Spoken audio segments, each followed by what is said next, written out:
क्या आपने कभी सोचा है कि जब 2047 में भारत अपनी आज़ादी के 100 साल पूरे करेगा, तब देश की राजधानी दिल्ली कैसी दिखेगी?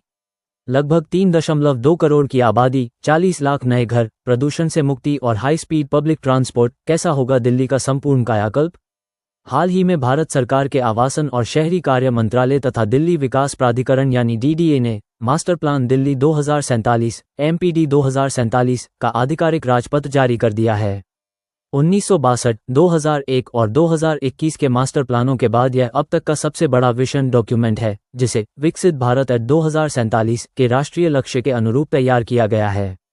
आज हम इस विस्तृत दस्तावेज के आधार पर जानेंगे कि आने वाले वर्षों में आपके घर, बाजार, ऑफिस, पर्यावरण और रोजमर्रा की जिंदगी में कौन से बड़े बदलाव होने जा रहे हैं।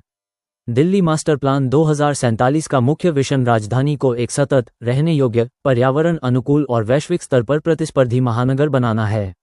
जनसांख्यिकी यानी डेमोग्राफी की बात करें तो अनुमान है कि वर्ष 2047 तक दिल्ली की आबादी बढ़कर लगभग 3.2 करोड़ यानी 32 मिलियन हो जाएगी।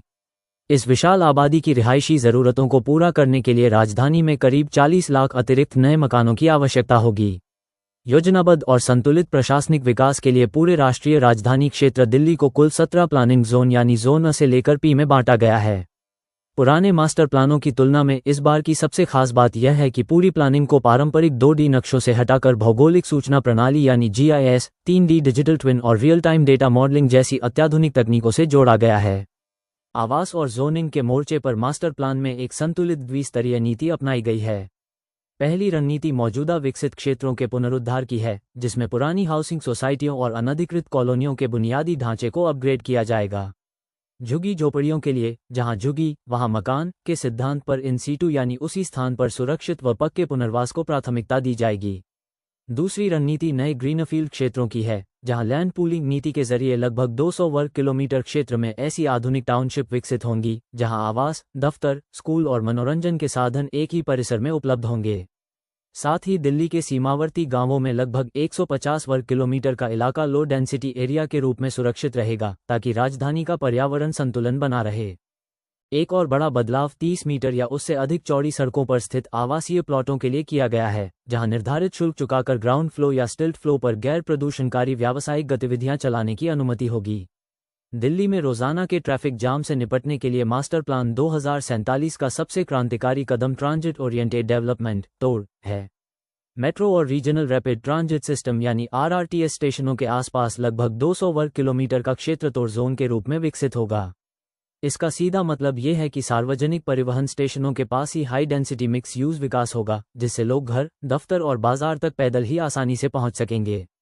वर्तमान में 416 किलोमीटर लंबे दिल्ली मेट्रो नेटवर्क को भविष्य में 279 किलोमीटर और विस्तारित किया जाएगा।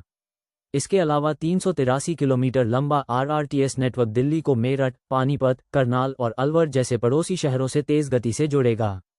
अर्बन एक्सटेंशन रोड 2 UERI के किनारे लगभग 20 वर्ग किलोमीटर में हाई डेंसिटी कॉरिडोर बनेगा, जिसमें वेयरहाउसिंग और लॉजिस्टिक्स क्लस्टर स्थापित होंगे।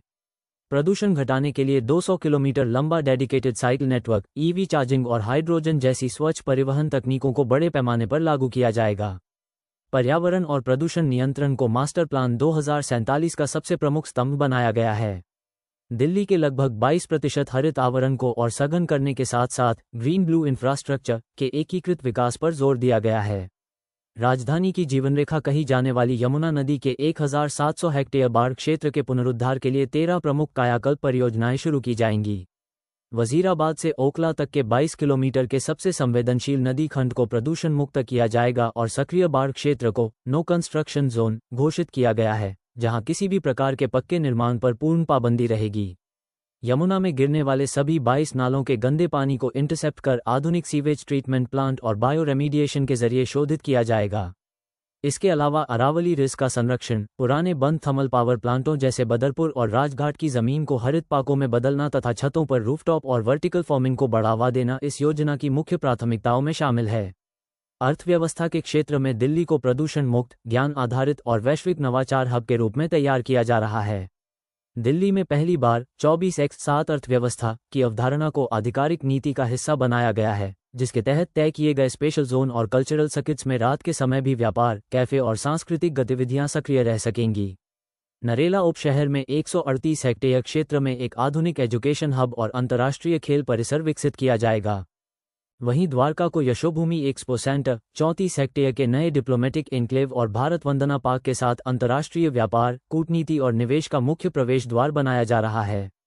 राजधानी के भीतर पारंपरिक प्रदूषणकारी उद्योगों को चरणबद्ध तरीके से बाहर किया जाएगा और केवल IT, cyber hub, fintech, robotics, R&D, media और स्टार्टअप्स के लिए कोवर्किंग स्पेस को ही बढ़ावा मिलेगा।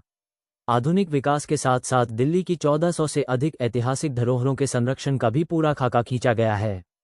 शाहजहानाबाद यानी चांदनी चौक और पुरानी दिल्ली के वॉल सिटी क्षेत्र से भारी थोक व्यापार और गोदामों को धीरे धीरे बाहरी इलाकों में स्थानांतरित किया जाएगा। इसके बाद पुरानी दिल्ली को एक जीवंत हेरिटेज वॉक, सांस्कृतिक केंद्र, पारंपरिक बाजार और पर्यटकों के आकर्षण केंद्र के रूप में पुनर्जीवित किया जाएगा। पुरानी दिल्ली के ऐतिहासिक और संकरे शहरी ताने बाने को सुरक्षित रखने के लिए वहां नए निर्माणों पर अनिवार्य स्टिल्ट पार्किंग का नियम भी लागू नहीं होगा। महरौली, तुगलकाबाद और सुल्तानगंज जैसे ऐतिहासिक स्थलों को पुरातात्विक पार्कों और ग्रीन कॉरिडोर के जरिए मुख्य शहर से निर्बाध रूप से जोड़ा जाएगा। निष्कर्ष के तौर पर दिल्ली मास्टर प्लान 2047 केवल इमारतों या सड़कों का दस्तावेज नहीं है, बल्कि यह स्वतंत्र भारत के 100वें वर्ष में राजधानी को एक विश्वस्तरीय, स्वच्छ, तकनीकी रूप से उन्नत और समावेशी शहर बनाने का व्यापक रोडमैप है। ये योजना दिल्ली के ऐतिहासिक गौरव को बचाते हुए उसके भविष्य को सुरक्षित और आधुनिक बनाने का संकल्प प्रस्तुत करती है। इस नए मास्टर प्लान से जुड़ा कौन सा बदलाव आपको सबसे कमेंट करके जरूर बताएं। अगर यह विश्लेषण आपको अच्छा लगा तो वीडियो को लाइक करें, शेयर करें और चैनल को सब्सक्राइब करना न भूलें।